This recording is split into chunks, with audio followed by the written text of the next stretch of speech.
Well, we said it was going to be an interesting offseason, and already the biggest change initiates the next phase of the Flyers rebuild with our latest Broadcasters Roundtable. Tim Saunders with Jim Jackson, Jason Myrtetus, and Brian Smith, a couple of guys filling in. Good to see you, and that you're doing so well. Trying to herd the other two guys is like herding cats. They're on assignment. They're all on assignment. Yeah, on a golf course. Yeah, well, no, Friggy had another commitment, and Bush is still working. So yeah, he's in Raleigh. Yeah, somewhere around. Doesn't have to go to Winnipeg anymore, right? Yeah, he's You happy got about that goal. Yeah, you got that achieved. The biggest question of the summer has been answered. The 25th coach of the Philadelphia Flyers is Rick Tocchet. And Jimmy, forget the ties he's had with the organization. He grew up in the organization, but put all of that aside. He might be the perfect fit for where this team is right now. I think so. I mean, Danny's made no mistake and no doubt about the fact that they're entering the second stage of the rebuild, and I think Toc is perfect for that. He is a coach that was obviously desired by at least a couple, probably three other teams. So, they went after a guy and obviously had a bit of an advantage given his history. But what Toc brings is he's coached different teams at the NHL level as a head coach and as an assistant. He's coached really talented teams as an assistant and in Vancouver. He's also coached some teams that were at the very beginning of rebuilds in Arizona, and the Tampa team wasn't very good either. And with all of them, they showed improvement. Vancouver obviously was the first year where it really was great, and then they had some issues this year. But he's shown the ability to adjust to the situation he's in. But what I like about Toc and what I think will really help this particular situation is he's going into it, and I believe one of his quotes was, "This is not a dictatorship. Right. This is about working with the players, and that's what's needed here right now." So I think he is perfect for that. I think he's going to help some of the current players get to the next level, which we've anticipated them getting to. I think he's going to be good for the veterans. I think guys like Sean Couturier will really like his coaching style. And I think he's going to be good for the young guys, the guys coming in and the guys entering their first, second, third years as well. So we'll see what his staff looks like, but I think it was a no-brainer hire, to be honest with you, given the history as well, even if we aren't throwing that out, Timmy. I mean, given that, plus the fact that I think he's the right man for the job. Danny put him through everything, the whole interview process. And Danny even pointed out that, yeah, he's an NHL Coach of the Year in Vancouver a couple of years ago, but it was the years in Phoenix where he took a team with not a lot of talent and got them to the playoffs. I mean, that's what caught Danny's eye more than anything else. And it's the way he handled young players when he was there. He's got an ability, a unique communication ability to reach young players and veteran players. He's got a cachet, first of all, because he played in the way he played, and because of who he's coached and the success that he's had. The success with, Pittsburgh as an assistant to Mike Sullivan, with, winning back-to-back cups. So he's got a wide swath of ability to communicate with different types of players. And I thought it was really interesting, the Flyers put out the video of Danny calling Sean Couturier. Mm-hmm. And telling him first, and with Jonesy there and Dan Hilferty, and Jonesy saying, in particular, you should be the one to tell your teammates. It's a big turn of the page here from a communication standpoint. And I don't think that's a small thing. And you said, you're excited to see him with Couturier with him. Sanheim is in that same ilk for me.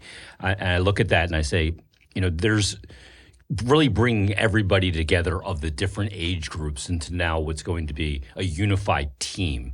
And he's a great guy to lead that. He's a positive guy, but he'll be hard on you. There's going to be accountability, and there's going to be things that you're going to need to do, and he's going to give you freedom in certain areas. I'm really intrigued to have him here at this stage, because a big part of it's going to be developing some young guys. And Mishkov needs further development, and there's going to be other guys coming into this organization that need that, and how they all fit together. I think he's the perfect guy to put those pieces together. So on the ice and in that locker room. Philly's a different market. It's he knows a different hockey market. And the whole notion that, it's just another former Flyer, there's a segment of the fan base that seems preoccupied by that, and I think that's nonsense because he grew up in this organization, he grew up in this market, he understands the market, and that's not a small thing. No, it's not at all. And I personally, I'd like to see more people here that played under Ed Snyder than less. I mean, and it's not because it's Ed Snyder or not because of anything that happened back then, but it's those intangibles. It's getting the market, it's understanding the fan base, and the caveat there is those people have to be forward thinking. You don't want people that are stuck in the past or anything like that. You want forward thinking people that experience this market at its best, which he did. And I look at his whole body of work, and a lot of people coming into the rebuild at this stage, I'd be a little nervous about if they didn't know what they were getting into or didn't know the individuals and what they've done here over the last 3 years. But Toc has coached teams, like you said, at every stage of where the Flyers started 3 years ago to Cup winners in Pittsburgh. And I don't think you discount the fact that he was only an assistant on those teams. I think if you're involved in a Cup championship team in any capacity, you now know what it takes to get there. You don't have to be the head coach to know what it takes to get there. And, you can be on the training staff. Now you know what it takes to get there. And, it's one of those things you don't know until you go through it. So, I really like the fact that he's been with teams in Tampa and Arizona that at the time weren't expected to do anything and really kind of overachieved with them. And he's also been to the top of the mountain too. So this is a hill that I'm maybe willing to die on, but I still believe that John Tortorella was the right coach at the right time when he first got here. They needed to address the culture. He did that. He set a foundation. He set an expectation and a standard. Don't say culture. A lot of us thought, though, for a long period of time, that Torts might be the guy to get him to a certain point, but maybe not the guy to get him to the next goal.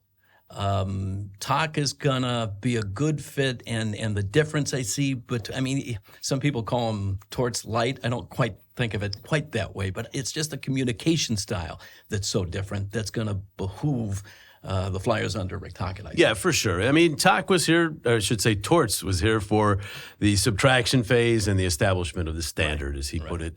That's done. The Flyers are moving forward. Now, there will be more subtraction just because obviously there's turnover with the lineup, but they were talking about getting the players in here that are of the ilk they want. They have accomplished that. And it obviously didn't lead to improvement on the ice in year 2 of the Briere-Jones regime and year 3 of Torts' regime, but there were some issues leading to that, goaltending being probably number 1. So when we look at Toc versus Torts, I mean, he's Torts light in that he has intensity like Torts, but he's different in so many other ways. You pointed out the main way, I think, is that he really does believe in communication. For Torts, it was, if you have a problem, come see me. With Toc, I think it's going to be much more he goes and addresses the problem himself. Now, what's right or what's wrong? Old school coaches will tell you, I don't think a coach has to go do that. Some of the new coaches feel as though, you do have to reach out to the players, because players today, unlike back in the day for most of us, maybe not you, Smitty, but the rest of us are in the same age. I mean, basically it was my way or the highway. And, go. It's just not that way anymore. Yeah. And Toc is absolutely built for that. I did want to make one point about the Flyer thing. With all three, Danny Briere, Keith Jones, and Rick Tocchet, it wasn't like they were just Flyers. They were with other organizations. They've seen how it's done here, and then they've seen how it's done in other organizations. They can take the best from the other organizations, but they all pretty much agree it was done best here in terms of how to handle players, how the players are treated, and all that. So to me, it's a positive. The negativity is just because there are negative people out there. They're going to find something, and that has been. There have been some writers who've stirred that up over the years about that being a problem. It's a narrative, but they've only had. I think you pointed this out. Was it 4 former Flyer players? And John Stevens was only briefly a player with the Flyers. Barber, Berube, and now Toc over 57, 8 years. I mean, That's not really that big of a deal. And as far as the management side goes, Jonesy was with other teams. He was a broadcaster covering the league. He is tied into the league as much as anybody. Danny Briere was with other teams and also took every step possible before becoming a general manager to learn his craft. So I don't think that's a factor at all. It's just a narrative, as you said. Maybe it's one of the reasons I related to Torts is he encouraged confrontation. He sought out confrontation because he thought it would get you further ahead quicker. Tock is going to approach this differently. Jimmy referenced what he said in the press conference. This is not a dictatorship. It's a partnership with players. Yeah, and it needs to be at this point. This is the fun part. We've just kind of gone through the 3 years of subtraction, and what was replaced when something was subtracted was not equal to or greater than what was taken away. And that needed to be done to set a timeline for this and to really figure out an identity. And for this organization to move forward, they have to have that identity, their DNA of what they want to be, and then you got to be it. And Tock's the right guy to now. The identity established as a hardworking team with a standard of play and all those things. But now Tock's going to take this and move it to the hockey side of this is our identity as a team, how we attack you. This is our identity as a team, how we take care of each other in the locker room. And he's a perfect guy like that to kind of bring everybody together. And I think that's the big part of this. If you're going to move forward as a team, we see how hard it is to win in the playoffs in the NHL these days. It's incredibly difficult. It's hard to get there now. And if you're going to do it, they got to all be pulling on the rope in the same direction. He's the guy to bring it together. I don't look at him as a big X's and O's coach here. I think it's going to be his assistants. He's going to manage it all, and I think he's perfect for that. He's been through that. He's been the X's and O guy as an assistant coach. Fingers into the meat on the power play and things like that.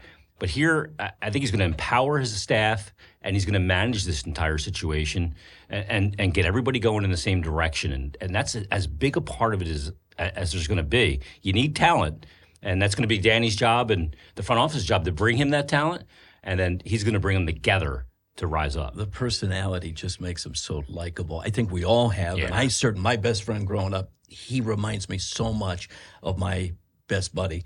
You met Jerry, and that's who he reminds me. He's a foxhole guy. You want him in your foxhole. Yeah. Give me 9 Rick Tocchet's in my 10-man foxhole, I'm good to go. You know where you stand with him. Oh, yeah. And I guess the point is he's going to mesh perfectly. He's going to be an extension of Danny Briere and Keith Jones and Dan Hilferty.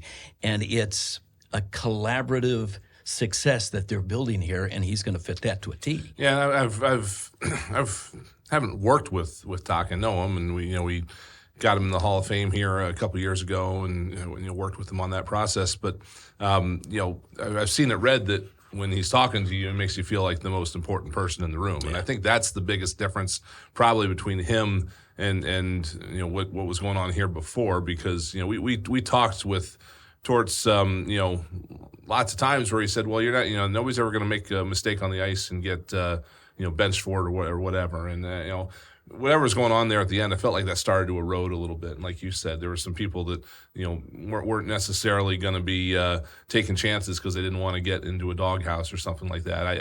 I'm sure that some of that exists with any coach, but I don't think you're going to see a lot of that here. Again, it's going to be more, I think, of all right, we've built this now over the last 3 years. Now let's all pull it together here and take that next step. And again, a lot of it's going to have to do with I think where this locker room lands coming into the season, because we all saw the subtraction last year, and it was a situation where that wasn't going to necessarily right itself in the 6 weeks from the end of the deadline to the end of the year. We're going to see where some of these guys fall in, whoever comes in new, and it's going to be, I think, a pretty clean spot to take that next step with this new group. Let's go back to Danny Briere's press conference when they announced the coaching change. He said there are a lot of boxes that had to be checked. Tock actually checks, I think, all of them. Danny also said, and the first thing he said was, the plan hasn't changed. There's a plan in place, and I think that's music to Tock's ears, isn't it? Absolutely, and there was a story by one writer saying that the rebuild is over and that they're not following their way. It couldn't be further from the truth. They're absolutely. I think they ended the season the third youngest team in the league. They have several young players who could make the team next year. They have 7 picks in the first 2 rounds. I don't know if they'll take all of them, but they have 7 picks in the first 2. I mean, you couldn't go out there and describe a team that's in the middle of a rebuild more than that. And now they have a new head coach. They haven't rebuilt yet. They've torn down. We kind of saw it. They've rebuilt with some of the draft picks they've made that aren't here yet. In some cases, Michkov. But I mean, we're moving to the phase now where there's going to be addition. That doesn't mean the rebuild is over. You're just starting to add pieces. Different phase. And I don't think this summer is necessarily going to be where they go out. Now, I could be proven wrong. Never say never. Where they're going to go out and go get the number 1 free agent and spend a ton of money on him. I mean, Mitch Marner's that guy. Who knows? But they're going to add something. Obviously, they subtracted, as you pointed out, Smitty, some players that weren't really replaced too much there late in the year. And some of the young guys aren't going to be quite ready next year. So I think there will be some addition. And then next summer, they should have even more flexibility cap-wise. And there are a couple of relatively big names that could be out there next summer. So we'll see where it goes. But the building part of the rebuild is just starting. Doesn't mean the rebuild is over by any stretch. I think some people get caught up in the fact that, you have money now, you got to spend it all right away. And I think this is when you have to be really prudent. Yeah. Taking things away is one thing. Now, when you add, that's a commitment to what you add because you don't get any get out of jail free cards in the NHL. So you got to be careful trying to run before you walk here. You can go into this offseason and you can spend all your money and have your hands tied next year. And if McDavid and Eichel are available and on market, you're out of the game. Oh, you went out and named them. Yeah. Who? I don't know who they are. But we have RFAs too. if you're going to spend money and bring people in, and maybe it's not as much this summer as maybe next summer, you got to have a guy that players want to come here and play for. True. And ding, that helps. That's Bingo. where talk is really going to make the Flyers more enticing. Absolutely. His reputation amongst players is way up there. I've talked to a few guys that played in the league and played for him in the last couple of weeks, and somebody who covered him. And to a man, they love playing for him because he's up front. They know where they stand. He's not irrational, and he's also very supportive is kind of the sense I got of them developing and being a bigger piece on a team. So players love that. They want opportunity to prove themselves. They want to earn it, and he allows them to earn it without the fear of failure. So that goes a long way with players. And you know how things spread through players. It spreads around the league real quick what it's like to play for certain guys. And then the other thing is you got a couple guys out there that are preaching the Flyers' word, and Eric Johnson and Sean Walker, who came here and had a very good experience here, where it was done right by the organization to get them in a situation to try and win a cup. But while they were here, they had a really good situation, the travel, the way the organization handles their families, all that stuff matters, the practice facility. So those things go a long way. So they're going to be an attractive team, especially if they start winning, then you become real attractive. And you'll have plenty of money. Players like money. And that helps. The length of his experience that he can draw on. As a player, as an assistant coach, as a head coach, he demands respect in a dressing room because he's been through. He's been in the trenches before. Yeah, that's the thing. And Bush, again, was on assignment, not with us, but I did hear him talking with our friends over the Fanatic last week, and he kind of made that point that, Torts has been a fantastic coach, nothing but respect for him. But when you're dealing with a guy like Rick Tocchet as a player, you're talking to a guy who has been there. He's been a player in every situation over the course of his long career, and then jumped right back into it as a coach. And you can relate to them a little bit differently. He says what he said as a player talking to a former player who has been through there, and he's been through all the phases of his career where when he was a young rookie, and then enjoyed some success, then got traded, and then you get toward the end of your career, and maybe there's a situation where you kind of get pushed aside, and then he comes back here, and he's a veteran leader for 3 years at the end of his career. So he's been through the whole gamut, and so he can relate to everything that just about every one of these guys is going through. It is a different world now in terms of communication and stuff like that. You're dealing with players that grew up texting each other and stuff like that, and I think some coaches kind of adjust to that better than others who didn't grow up in that realm. And I feel like everything we've indicated, he's one of those guys that can relate to this young generation pretty well. Let's talk about how Toc wants to play, how he wants his teams to play. Every coach has his concepts, And Toc has acknowledged that you got to kind of tailor your concepts to the roster that you have, the players that you have. Most coaches want to play an aggressive forecheck. Some people scoff at the dump and chase, but you look at the Florida Panthers and they seem Carolina and the Florida Panthers. Yeah. Nobody dumps more than they do. Yeah. That's right. That's right. And they do it well. If that's kind of what he's going to bring, I think what he talks more about is playing under pressure. And in his mind, what separates the really good teams from the average teams or the really good players in the average players is their ability to make plays under pressure. Yeah, well, he had some help in Vancouver there. Quinn Hughes could kind of handle that pressure pretty well. But, yeah, I mean, you're talking about the overall game. That is, he does like to dump and chase, but, this is not rocket science. We talk about these systems, and you talk to players, they'll talk about, there's little differences here and there, but it's not great. It's easy to adjust to. There's going to be some players that his system probably will help with the Flyers. There may be other players who have to adjust a little bit. I mean, I will be interested to watch and see how Matvei Michkov is handled. I think Toc is a smart enough man to realize that Matvei Michkov is not going to get to the red line and dump the puck in every time. He told me when I talked to him, he said, I don't want him dumping the puck. Yeah, that'd be silly. Exactly. So play to his skills. So exactly. That's exactly what it is. You coach to their skills as well. And that's what I think he's going to do. But there are several players on the Flyers who, when they keep it simple, they're playing their best hockey. So it's going to help them. So I look forward to see how it goes. You always have to see how certain players adjust to this style of play. I think we've all covered how I think they're all going to really like his style of coaching as far as how he deals with them as people. And then on the ice, that's an adjustment that we have to see, and it's going to take a little bit longer for some than others, and also for him to get used to the players. One of the first things that occurs to me, and I'm sure we've all gone through it, is you start in your mind thinking about who are the players that are going to most benefit from this change. You already mentioned Sean Couturier, and I think that's going to be hugely important with the whole buy-in, getting the captain, and how he'll relate to Sean Couturier. I'm not sure Coots saw eye to eye with Toc's predecessor all the time. No. I'm not sure he saw eye to eye with him enough. That might have been the problem. Cam York, obviously, is another guy that probably will benefit. Yeah, and I talked to Cam at the end of the season for his exit day interview. I just had it on Flyers Daily. And he's a player with a chip on his shoulder. He's got something to prove now, and I love a player when they're in two situations, when they got something to prove and they got a chip on their shoulder, and when it's time to get paid. It's both for Cam York. Yeah. It's a big year for Cam York, so I look for a big bounce back. And even though he's a really quiet, kind of mellow guy, there's a lot of confidence underneath that. Yeah. There's a lot of determination as well. There is, and so I really look – he's a great one to talk about. The thing with Toc systems is, it's pretty typical. If you dump the puck, people hear dump and chase and they think it's 1984. Yeah. And you're going to work hard and cycle. And dump and chase is prescribed a lot more now. Its intent is a lot different with the way you forecheck it, whether you run a 2-1-2 or a 1-2-2. In the D zone, it's pretty standard. It's a box and one. You're just trying to eliminate the middle of the ice and eliminate cross-ice passes because that's how teams score now. And in the neutral zone, you're trying to clog and defend your blue line. It's not rocket science.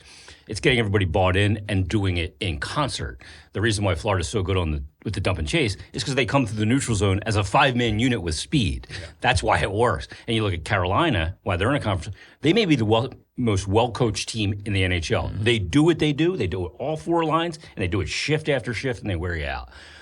That's why they're successful. So I don't get caught up in all that silly stuff about, the dump and chase is going to hinder offense. Baloney. If you do it right, it provides offense. And again, it's not like if you have a 3-on-2, you're going to dump it in. No. I mean, the way it's a 2-on-3 or a 1-on-4. Yeah, and you want to dump it there. You don't want to try something there, and that led to some difficulties for the Flyers and all. You don't want to shorten the ice. When you're outmanned and you're moving to the neutral zone and you try to make plays, that's when you get in trouble. So Toc will instruct, hey, this is where you get it in. And then you just, you have to have a very organized forecheck, and that is something Toc's teams have had. So I look forward to seeing that. And I think a guy like Tyson Forster could just really thrive under this. Take it to another level. Yes, another. I mean, he already took it to another. I don't want to put numbers on it, but I just think he's going to be a goal scorer. It depends on his center as well. If you get a really good playmaking center to go with him, although that line looks pretty darn good as it was, but Noah Cates is another guy who could really excel because he's a great forechecker. So it's going to be fascinating to see which players really jump up, and then others that might have to deal with a little bit of an adjustment. How about a guy like Owen Tippett? There's untapped potential there. Is Tock the guy to get that out of him? Tock might be just the psychiatrist that he needs to let him know how good he is and to trust his instincts as a player.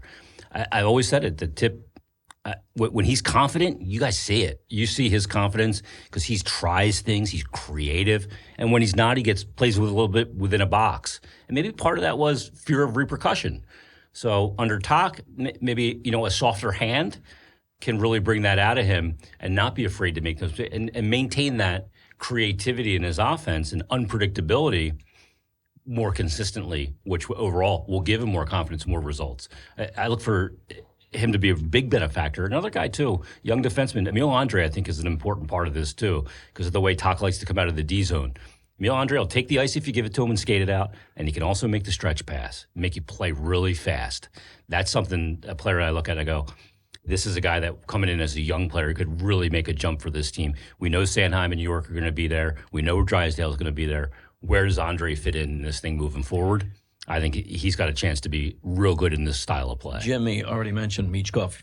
Let's not lose sight of the fact that he's the most important guy right now as far as his development. I'm so excited for year 2 of him. Tock's got some experience being around great superstars, and that'll help him. Yeah, and Jason mentioned a minute ago a guy that liking guys with a chip on their shoulder, and after the whole Calder thing, I think he might come back with that. I don't know how much that did or didn't mean to him, but I know that his focus is on winning championships and all that sort of thing. But you can bet that he noticed it, and he's going to come out and try to prove things wrong there.